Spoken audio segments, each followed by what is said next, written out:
تو حضور نے اپنے قول سے تبلیغ فرمائی ہے۔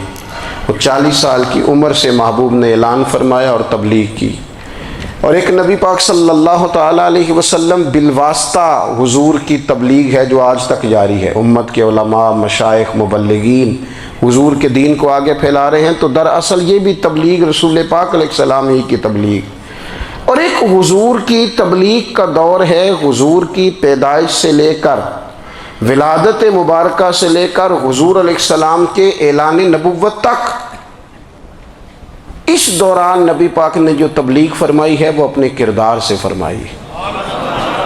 عرب کا وہ معاشرہ جو بڑا میلا کچیلا گدلا ہو چکا تھا، جس کے اندر سراسر مادہ پرستی کا زور تھا، جس کے اندر لوگ انسانوں کی خرید و فروخت کرتے تھے، جس کے اندر بیٹیوں کو زندہ دفن کر دیتے تھے، جس کے اندر جو آدمی جتنا زیادہ مضبوط ہوتا تھا اتنا زیادہ لٹیرا بن جاتا تھا، اس معاشرے کے اندر رسول کریم علیہ السلام نے 40 سال گزارے، اور اس طرح گزارے کہ جو بیگانے بھی تھے وہ بھی کہا کرتے تھے یہ صادق ہیں، یہ امین ہیں۔ اور جب حضور نے اعلان نبوت کیا تو فرمایا، یہ قرآن مجید کے لفظ ہے، فرمایا فَقَدْ لَبِثْتُ فِيكُمْ عُمَرًا مِّن قَبْلِهِ أَفَلَا تَعْقِلُونَ، میں تمہارے بیچ عمر کا ایک حصہ گزار چکا ہوں، تمہیں عقل نہیں ہے، شعور نہیں ہے۔ نبی کریم علیہ السلام نے اپنے کردار کو، اپنے عمل کو اپنی نبوت کی دلیل کے طور پر بیان فرمایا۔ وہ تو حضرت حلیمہ بھی فرماتی ہیں نا، جب میں نبی کریم علیہ السلام کو اپنے گھر لے گئی تو میرا اپنا بچہ بھی دودھ پیتا تھا، 2 میرے بیٹے ہو گئے، ایک میری یہ نسبی اولاد اور حضور میری رضائی اولاد۔ تو کہتی ہیں جب میں کریم محبوب علیہ السلام کو اپنے سینے سے لگاتی تھی تو حضور میرے ایک پستان سے دودھ پیتے تھے اور دوسرا اپنے بھائی کے لیے چھوڑ دیا کرتے تھے۔ یہاں سے رسول کریم علیہ السلام نے کردار کے ذریعے تبلیغ، اور پھر اعلان نبوت سے پہلے ایک تنظیم عرب کے جوانوں پر، عرب کے سرداروں پر مشتمل بنائی گئی، جس میں نبی کریم علیہ السلام نے بڑا حصہ لیا سرکار نے، اور بڑے اہم لوگوں کو شعور حضور نے عطا فرمائے۔ وہ اس جماعت کا فیصلہ تھا کہ ہم سارے جوان، سارے بڑے لوگ ملیں گے، یہ حضور کے اعلان نبوت سے پہلے کی بات ہے، ہم بڑے لوگ ملیں گے، کسی بڑے کو کسی چھوٹے پر ظلم نہیں کرنے دیں گے، کسی آدمی کو کسی غریب کا حق نہیں کھانے دیں گے۔ حضور علیہ السلام نے نا اپنے کردار سے، اپنے عمل سے، اور آپ کا جو عمل ہوتا ہے نا وہ اصل ہوتا ہے، ایک ہوتا ہے آپ کوئی بات کرتے ہیں اور ایک ہوتا ہے کہ آپ کوئی عمل کرتے ہیں۔ آپ جب عمل کرتے ہیں تو عمل کے ذریعے بھی لوگوں تک بات پہنچتی ہے کہ دراصل آپ کا اٹھنا بیٹھنا چلنا پھرنا کیا ہے۔ میرے رسول کریم علیہ السلام کا اٹھنا بھی ایک نبی کا، بیٹھنا بھی ایک نبی کا، بات کرنا بھی ایک نبی کا، معاملات زندگی کرنا بھی ایک نبی کا، لین دین کرنا بھی ایک نبی کا۔ ایک شخص کہتے ہیں میں نے اعلان نبوت سے پہلے حضور علیہ السلام سے کوئی چیز خریدی تھی، اور میں نے عرض کیا تو آپ یہاں تشریف رکھیں، میں پیسے لے کے آتا ہوں۔ میں 3 دن کے بعد آیا۔ دیکھو یہ بات کرنی کتنی آسان ہے، بولنی کتنی آسان ہے، پر 3 دن یہاں میرے بھائی کو کسی شخص کو 2 گھنٹے انتظار کرنا پڑ جائے تو لوگ کہتے ہیں الانتظار اشد من القتل، یہ تو قتل سے زیادہ تکلیف والا معاملہ ہے منتظر رہنا کسی کا۔ کہتے 3 دن کے بعد میں آیا تو میرے رسول کریم وہیں تشریف فرمایا، بس اتنا فرمایا یار تم نے مجھے بڑی تکلیف میں ڈال دیا، 3 دن ہو گئے یہاں رکے ہوئے۔ تو حضور نے اپنے کردار کو، اپنے عمل کو، اپنے معاملات کو سب سے پہلے اپنی نبوت کی دلیل کے طور پر پیش کیا۔ کسی نے کیا خوب کہا تھا کہ جو تیری جان کے دشمن ہیں وہ بھی کہتے ہیں، وہ جو تیری جان کے دشمن ہیں، بظاہر تو آئے ہیں نا ہجرت کی رات جان لینے، لیکن امانتیں حضور کے گھر میں رکھی ہوئی ہیں، امانتیں کاشانہ نور پہ پڑی ہیں۔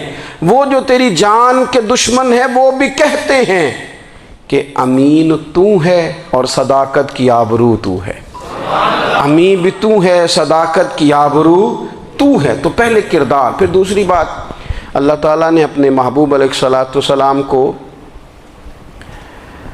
اپنا مطلق نائب بنا کر، اپنا محبوب اعظم بنا کر ویسے ہی سارے انسانوں کے بارے میں کہا وَإِذْ قَالَ رَبُّكَ لِلْمَلَائِكَةِ إِنِّي جَاعِلٌ فِي الْأَرْضِ خلیفہ، میں زمین میں اپنا نائب بنانے والا ہوں.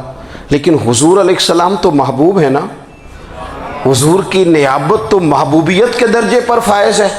تو رسول پاک کو رب کریم نے اس طرح کا بنا کے بھیجا کہ حضرت عبداللہ ابن رواحہ رضی اللہ تعالیٰ عنہ بیان فرماتے ہیں کہ اگر حضور کوئی معجزہ نہ بھی دکھاتے، نبی کریم علیہ السلام سے کوئی اعجاز لوگ نہ بھی دیکھتے، تو محبوب کا تو چہرہ ہی اس طرح کا تھا، لوگوں نے دیکھتے جانا تھا اور کلمہ پڑھتے جانا تھا. لیکن باوجود اس کے میرے رسول پاک کا اعجاز یہ ہے، کمال یہ ہے کہ حضور کبھی اشارہ کر دیں تو چاند 2 ٹکڑے ہو جائے، کبھی دعا مانگ دیں تو ڈوبا ہوا سورج واپس آ جائے، کبھی محبوب گزرنے لگیں تو پتھر آپ پر سلام پڑے، کبھی حضور پہاڑ پر چڑھ جائیں تو پہاڑ وجد میں آ کر جھومنے لگے، محبوب کا کبھی نماز پڑھاتے ارادہ بن جائے تو اللہ تعالیٰ قبلے کا رخ ہی تبدیل فرما دے.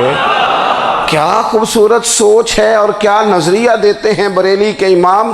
فرماتے ہیں اجابت کا جوڑا عنایت کا صحرا، دلہن بن کے نکلی دعائے محمد، اور اجابت نے جھک کر گلے سے لگایا بڑی ناز سے جب دعائے محمد. دیکھو خدا کی رضا چاہتے ہیں دو عالم، خدا چاہتا ہے رضائے محمد صلی اللہ تعالی علیہ وسلم. اور ایک مقام پہ فرماتے ہیں نائب دست قدرت پہ لاکھوں سلام، نائب دست قدرت پہ لاکھوں سلام. تو اللہ تعالیٰ نے نبی پاک صلی اللہ تعالی علیہ وسلم کو جو اعجاز. پھر ایک اور بات، حضور امی ہیں، دنیا میں آ کر محبوب نے کسی سے پڑھا ہی نہیں. میرے محبوب نے جتنا پڑھا ہے رب کریم سے ہی پڑھا ہے. الرحمن علم القرآن خلق الانسان، رحمان نے قرآن سکھایا پھر انسان بنایا. اللہ تبارک و تعالیٰ کی بارگاہ کرم سے حضور نے لیا. رسول کریم امی ہیں، یہ بھی حضور کی نبوت پر ایک بڑی دلیل. دیکھو ایک ہوتا ہے کوئی آدمی بچپن سے ہی کسی چیز سے شغف رکھے اور جب اس کی عمر بڑی ہو جائے تو کہتے ہیں اس کا تجربہ بڑا ہو گیا ہے. یہ پہلے کوئی شعر کہتا تھا، کوئی ادبی جملہ کہتا تھا، تو اب اس کی یہ کام کرتے کرتے عمر بڑی ہو گئی ہے تو رسوخ حاصل ہو گیا. 40 سال کی عمر مبارک تک نبی کریم نے ایک شعر بھی نہیں کہا. حضور علیہ السلام نے کبھی کوئی ایسی بات، ویسے تو حضور کی ہر بات حکمت والی، لیکن جس کو عرب کے لوگ اپنے لہجے میں شاعری یا اپنے لہجے میں ادب کہتے تھے وہ حضور نے بیان نہیں فرمایا. لیکن جب 40 سال کی عمر میں اعلان نبوت کیا تو پھر بڑے بڑے فصیح و بلیغ، بڑے بڑے سیانے طفیل بن عمرو کہتے ہیں کہ اس شخص کو بھی میں نے دیکھا جسے بڑا ناز تھا اپنی فصاحت اور بلاغت پر، اور جب وہ حضور کے پاس آیا اور اس نے آ کے کچھ باتیں کی تو محبوب خاموشی سے سنتے رہے، اور جب وہ چپ کر گیا تو میرے کریم نے صرف سورہ فاتحہ پڑھی. کبھی اٹھتا تھا، کبھی بیٹھتا تھا، کبھی غور کرتا تھا، کبھی دائیں جاتا تھا، کبھی بائیں جاتا تھا. پھر کہنے لگا بتاؤ نا کلام کس کا ہے؟ فرمایا اس رب کا، اس رب کا، اس رب کا جس کا میں رسول بن کے آیا ہوں. نبی کریم صلی اللہ تعالی علیہ وسلم امی ہیں، لیکن حضور نے کائنات کے رازوں سے پردے ہٹا دیے. نبی کریم نے جینے کے سلیقے بتا دیے. حضور نے ہر شخص کو اس کے مقصد حیات سے آگاہ کر دیا. نبی کریم علیہ السلام نے وہ فلسفہ حیات بیان کیا کہ لوگوں کو صرف جینے میں مزہ نہیں آیا، مرنے میں بھی مزہ آنے لگا.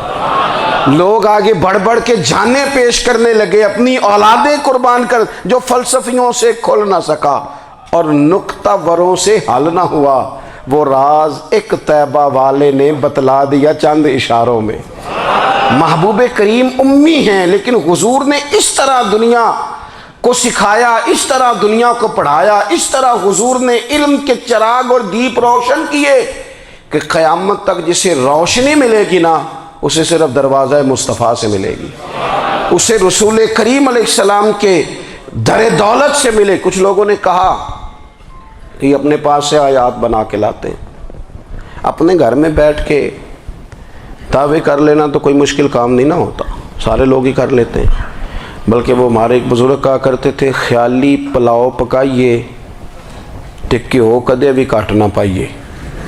کیونکہ کون سا پیسوں کا ڈالنا ہے، زیادہ ڈالیں آپ، اور زیادہ ڈالیں۔ بہت سارے لوگ ہیں آج بھی، کچھ لبرل ہیں بیچارے، کچھ دین بیزار طبقہ ہے، وہ کہتے ہیں جناب ہمیں تو جدید باتیں بتائیں، ہمیں تو نئے اسلوب کے مطابق لے کے چلیں، ہمیں تو، او بھائی سن، میرے نبی پاک علیہ السلام نے فرمایا میرا قرآن کبھی پرانا نہیں ہوگا، اسے پڑھ کے دیکھ، اس کی جدت کا حسن دیکھ، یہ تو کھلا ہوا باغ ہے، تو ایک دفعہ اس کے قریب آئے گا تو خوشبو ملے گی، دوسری دفعہ آئے گا تو اس سے زیادہ تازی ملے گی، ایک دفعہ پھل کھائے گا تو مزیدار ہوگا اور دوسرا کھائے گا، ہو سکتا ہے شکل ملتی جلتی ہو لیکن ذائقہ بڑا نرالا ہوگا۔ تو تو صحیح نا، جب کچھ لوگوں نے کہا یہ خود سے بنا کے آیات لاتے ہیں تو فرمایا وَإِن كُنتُمْ فِي رَيْبٍ مِّمَّا نَزَّلْنَا عَلَىٰ عَبْدِنَا فَأْتُوا بِسُورَةٍ مِّن مِّثْلِهِ، اگر تمہیں کوئی شک ہے اس میں جو ہم نے اپنے بندہ خاص میں نازل کیا ہے تو تم بھی اس جیسی ایک آیت بنا کے لاؤ۔ اور چلو چیلنج کھلا ہی دے دیا، فرما وَادْعُوا شُهَدَاءَكُم مِّن دُونِ اللَّهِ، اللہ اور اللہ والوں کو چھوڑ دو، تفسیری ترجمہ عرض کر رہا ہوں، یعنی صحابہ کو چھوڑ دو، حضور کے ماننے والوں کو چھوڑ دو، باقی ساری دنیا کے کافر اکٹھے ہو جاؤ، ایک آیت بس قرآن جیسی لے کے آؤ، ایک آیت لے کے آؤ، ان کنتم صادقین، اگر تم سچے ہو۔ جوانوں سنو، کہا ایک آیت، اور یہ چیلنج آج تک قرآن مجید کا موجود ہے، آج تک وَإِن كُنتُمْ فِي رَيْبٍ مِّمَّا نَزَّلْنَا عَلَىٰ عَبْدِنَا فَأْتُوا بِسُورَةٍ مِّن مِّثْلِهِ، تم قرآن کے مقابلے کی ایک صورت لے کے آؤ اور سارے حمایتی اکٹھے کر لو اپنے، ان کنتم صادقین، اگر تم سچے ہو۔ جواب تو ادھر سے آنا تھا نا، لیکن کائنات کے رب نے جواب بھی خود دیا، فرمایا فَإِن لَّمْ تَفْعَلُوا وَلَن تَفْعَلُوا، اگر تم نہ لا سکے، اور فرمایا تم لا سکتے بھی نہیں، اگر تم نہ لا سکے، خیر و ابقا، آخرت تمہارے لیے بہتر بھی ہے اور ہمیشہ باقی رہنے والی بھی ہے۔ قرآن مجید نے سورہ بقرہ کے اندر قریش مکہ کی اس عادت کا ذکر کیا ہے، فرمایا جب وہ حج کرتے تو ان کا طریقہ یہ تھا کہ وَمِنَ النَّاسِ مَن يَقُولُ رَبَّنَا آتِنَا فِي الدُّنْيَا، ان میں سے کچھ لوگ یہ کہا کرتے تھے کہ یا اللہ ہمیں دنیا عطا کر دے، ہمیں دنیا دے دے۔ رب فرماتا ہے وَمَا لَهُ فِي الْآخِرَةِ مِنْ خَلَاقٍ، ان لوگوں کا آخرت میں کوئی حصہ نہیں، مانگی بھی ہے تو صرف دنیا، حج کر کے بھی دنیا، اللہ کے گھر جا کے بھی دنیا، شیخ کا بیعت ہو کے بھی دنیا، دینی محفل سے مراد بھی یہ، دینی اجتماعات کر کے بھی، دینی مدارس قائم کر کے بھی، خانقاہ کا مسجد کا ماحول بنا کے بھی، اس سے بھی مطالبہ فقط دنیا کا۔ ان کفار کی اس عادت کو ذکر کر کے ہمیں سمجھایا گیا کہ جو فقط دنیا مانگتا ہے اس کا آخرت میں کوئی حصہ، اور فرمایا کچھ لوگ ایسے ہیں وَمِنْهُمْ مَنْ يَقُولُ رَبَّنَا آتِنَا فِي الدُّنْيَا حَسَنَةً، اچھا انہوں نے دنیا بھی مانگی تو صرف دنیا مانگی، حسنہ نہیں مانگی۔ اور یہاں فرمایا کچھ لوگ ایسے ہیں جو رب سے کہتے ہیں یا اللہ ہمیں دنیا میں بھی بھلائی عطا فرما، دنیا بھی دے تو حسنہ دینا، وہ دنیا دینا جو ہمارے دین کو تقویت دے، وہ دنیا دینا جو ہمارے اعمال حسنہ کو مضبوط کرے، دینی معاملات کو تقویت دے، دنیا بھی وہی عطا فرما۔ اور ساتھ کہتے ہیں وَفِي الْآخِرَةِ حَسَنَةً، یا اللہ ہمیں آخرت میں بھی بھلائی ہی عطا فرما، وَقِنَا عَذَابَ النَّارِ، اور ہمیں دوزخ کے عذاب سے بچا، اولئک لہم نصیب مما کسبوا، فرمایا ایسوں کو ان کی کمائی ہی ملے گی، جو انہوں نے کیا ہے وہ خوش نصیبی انہیں ضرور میسر آئے گی، چونکہ دنیا بھی مانگ رہے ہیں، آخرت بھی مانگ رہے ہیں۔ ہمیشہ کوئی بھی کام کریں کسی قسم کا بھی، اس میں یہ دیکھیں کہ کیا اس میں میرے لیے کوئی ذخیرہ آخرت بنے گا، کیا یہ کام میری قبر میں، حشر میں، قیامت میں میرے لیے کوئی فائدہ مند ہوگا۔ میں بڑے درد سے عرض کرتا ہوں، بعض لوگ دینی کام کرتے ہیں اور ان سے جب سوالات کیے جاتے ہیں تو وہ بعض اوقات تکلیف دہ معاملہ ہو جاتا ہے کہ اس دینی کام کے پیچھے بھی وہ والا خلوص نہیں جو ایک مسلمان کا رب و رسول کے ساتھ ہونا چاہیے۔ اس اس دینی کام کے پیچھے بھی کچھ دنیاوی مقاصد موجود ہیں. تو اگر بڑی پگڑی اور بڑے جبے کے پیچھے بھی ایک دنیا دار چھپا ہوا ہو، لوگوں کو تو دھوکہ دیا جا سکتا ہے، رب اور رسول کو تو نہیں نہ دیا جا سکتا. وہاں تو دلوں کا خلوص ہی پہنچتا ہے، وہاں تو نیتوں کا حسن ہی پہنچتا ہے.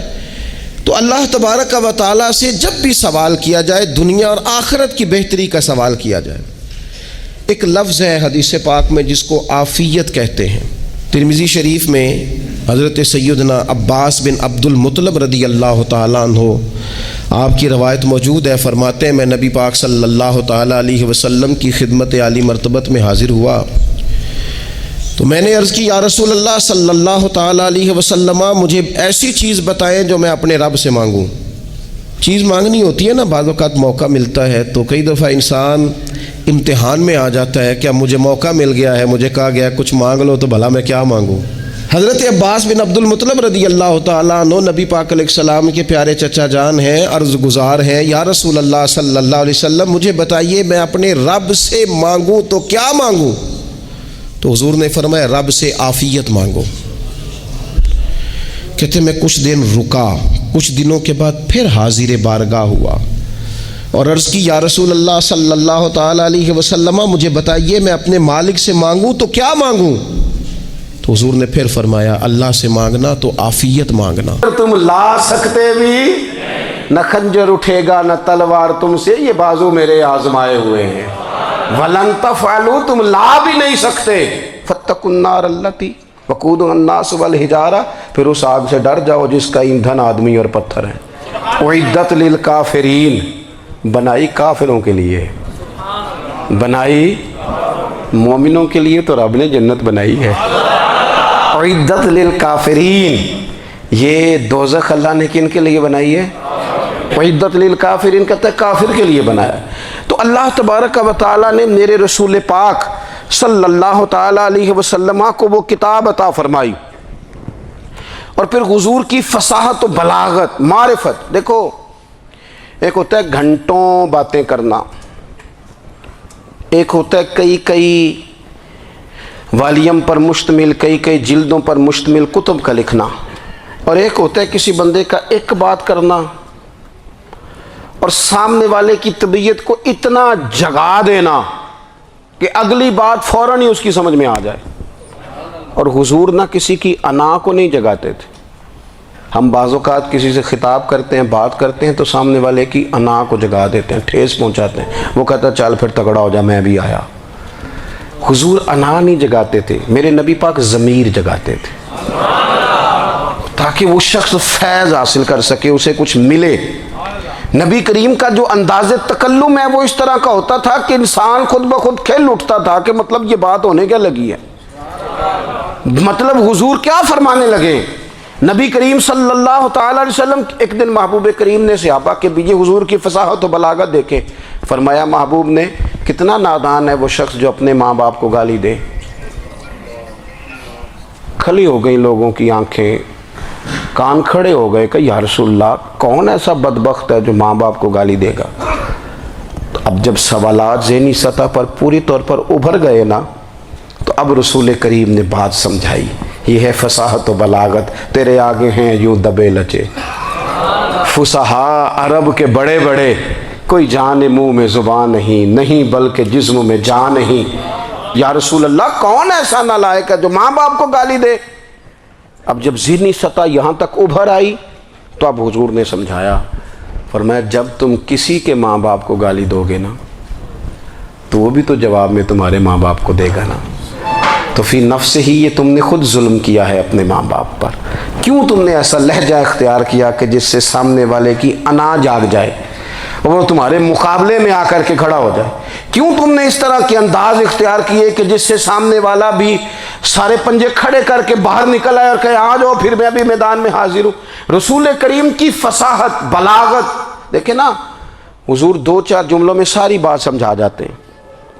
ایک حدیث پاک اگر ہماری سمجھ میں آ جائے، ایک روایت نبی پاک صلی اللہ تعالیٰ علیہ وسلم نے فرمایا خوبصورت مسلمان وہ ہے جو بے مقصد باتوں کو چھوڑ دے. لو اس سے پوری زندگی سجائی جا سکتی ہے، ایک جملے سے پوری زندگی سواری جا سکتی ہے. کوئی لمبی چوڑی باتوں میں جانے کی ضرورت نہیں. کہا خوبصورت مسلمان یہ ہے جو بے مقصد باتوں کو چھوڑ دے, لا یعنی باتوں کو. کیا کہتے ہیں ہمارے دیہات کے لوگ, جڑے پنڈ جانا نہیں ادھر راہ پوچھنے دی. لیکن آج کل لوگ باز آندے یعنی جس بات کا بالکل تعلق نہیں نا وہ بات بھی کرتے جاتے ہیں, جس کا شعبہ ہی نہیں وہ بھی چھلانگ لگا لگا کے اس میں آ جاتا ہے. ہم اپنا وقت ضائع کرتے ہیں, اپنی صلاحیتیں ضائع کرتے ہیں, اپنا نقصان کرتے ہیں. ہم اپنا کام صحیح کر کے نہیں کرتے اور دوسری ساری دنیا کو ٹھیک کرنا چاہتے ہیں. وہ بھائی آپ جس جگہ جس شعبے سے تعلق رکھتے ہیں آپ اپنے معاملات میں مضبوطی پیدا کریں.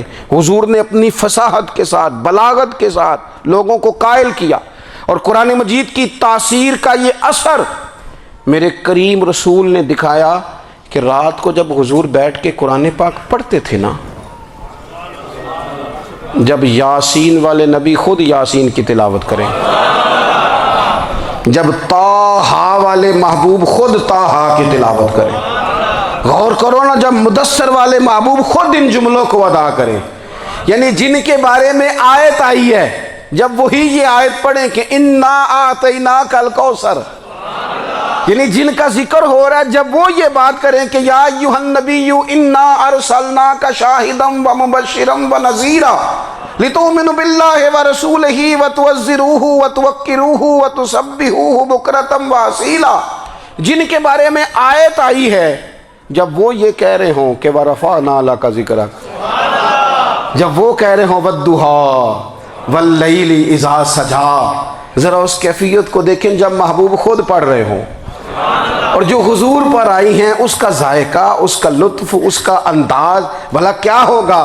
حضور جب رات کو پڑھتے تھے نا قرآن پاک تو جو پکے کافر تھے نا, ابو جہل جیسے لوگ, وہ بھی جھاڑیوں میں چھپ چھپ کے مدینے والے کی تلاوت سنا کرتے, حضور کی تلاوت سنا کرتے تھے. یہی بہتر ہے کہ پردوں میں وہ پردہ پوش رہے, وہ اگر پردے ہٹا دے تو کسے ہوش رہے. رسول کریم علیہ السلام کی تلاوت کا سننا, قریب جانا, یہ اعجاز ہے. حضرت فاروق اعظم نے کرم فرمایا ہے, ورنہ میں تو نہیں سمجھتا کہ میں پہنچ گیا ہوں, وہ بھی اگر تیری خوش گمانی ہے.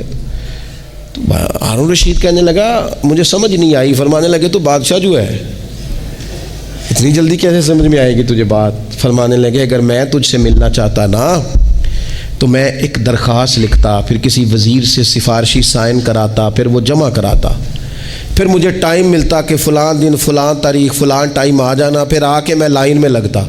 پھر بھی تو بادشاہ ہے, تیرا موڈ بنتا ملنے کا کہ نہ بنتا. جب میں چاہتا تو پتہ نہیں کتنا ٹائم لگ جاتا, جب تو نے چاہا ہے نا تو ایک منٹ بھی نہیں لگا. فرمانے لگے میں نے دعویٰ ہی نہیں کیا کہ میں جد و جہد کر کے پہنچوں گا, میں نے تو رب کی بارگاہ میں عاجزی کی ہے, پھر رب نے ہی کرم فرمایا ہے, اسی نے مہربانی کی ہے. مانا کہ محبت کے سفر میں ہر گام پہ 100 مشکل ہے, لیکن یہ سفر آسان بھی ہے. گھر ساتھ تمہارا ہو جائے, اس کے کرم کا ساتھ رہا ہے, اس سے عافیت مانگی ہے, اپنے آپ کو اس کے سپرد کیا ہے تو اس نے کرم کر دیا.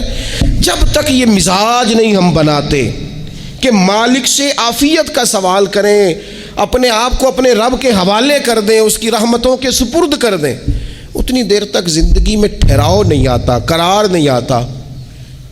مشکات میں موجود ہے, اللہ کے پیارے رسول صلی اللہ تعالیٰ علیہ وسلم تیمارداری کے لیے گئے تو صحابہ کرام فرماتے ہیں وہ بندہ نا اتنا پتلا نحیف اور لاغر ہو گیا تھا جس طرح چڑیا کا بچہ ہوتا ہے, کمزوری ضعف طاری تھا.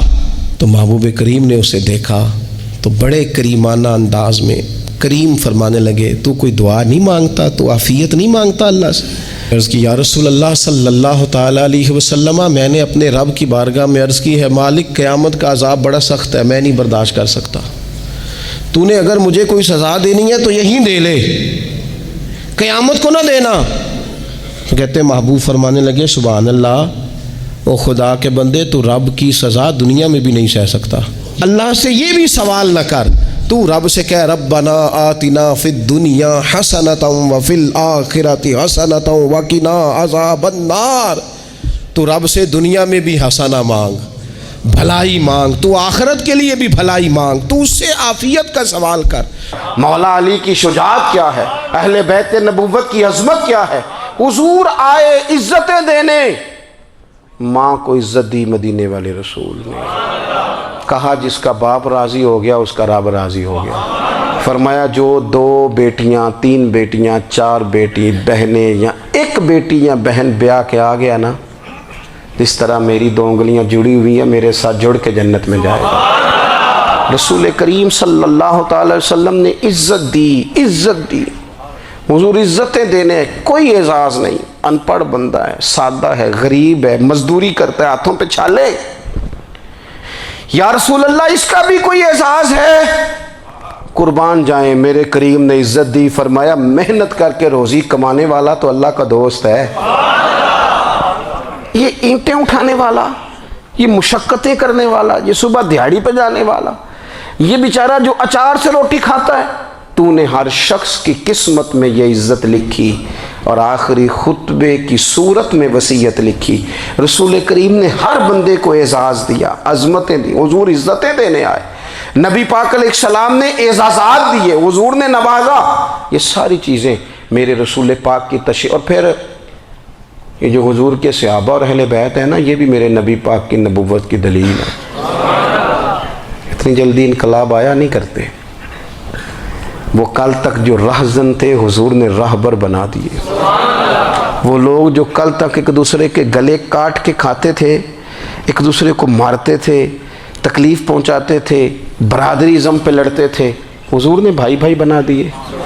ایک پلیٹ میں کھانا کھانے لگے سیدنا بلال حبشی، صہیب رومی، سلمان فارسی. حضور نے یوں کر کے ملا دیا. نبی کریم علیہ السلام نے تقسیمیں ختم کر دی دنیا میں. حضور کے صحابہ نے اپنا کردار اس طرح کا دکھایا، اتنا بلند کیا، اور صحابہ کرام علیہم رضوان اس کو دیکھ کر اتنی بلندیوں پہ گئے کہ گواہیاں اللہ کا قرآن دیتا ہے. فرمایا محمد الرسول اللہ والذین معہ اشداء علی الکفار رحماء بینہم تراہم رکعا سجدا یبتغون فضلا من اللہ ورضوانا. فرمایا یہ جو میرے محبوب کے ساتھ والے ہیں کافروں پر سخت ہیں، آپس میں نرم دل ہیں. تم جب بھی انہیں دیکھو گے سجدے کرتے دیکھو گے، رکوع کرتے دیکھو گے، تم انہیں دیکھو گے اللہ کی رضا کے متلاشی ہیں. انہیں ساری مادہ پرستی سے نکال کر محبوب نے رب کی رضا کے رستے پہ ڈال دیا. میرے نبی کریم سید عالم صلی اللہ تعالیٰ علیہ وسلم کی نبوت کے دلائل کے طور پر یہ ساری چیزیں آئیں. بس میں بات سمیٹنے لگا ہوں.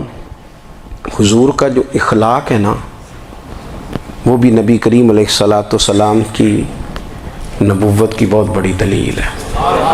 وَإِنَّكَ لَعَلَىٰ خُلُقٍ عَظِيمٍ. محبوب ہم نے آپ کو نا خلق عظیم کا مالک بنایا ہے. کچھ لوگ سمجھتے ہیں صرف آپ کا بولنے کا انداز ٹھیک ہو تو آپ با اخلاق ہیں. نہیں بھائی، بولنے کا انداز ٹھیک ہونا با اخلاق نہیں، سچ بولنا اخلاق کی علامت ہے. آپ کا حق بات کرنا اخلاق ہے، آپ کا صحیح گواہی دینا اخلاق ہے، آپ کا اللہ تعالیٰ کی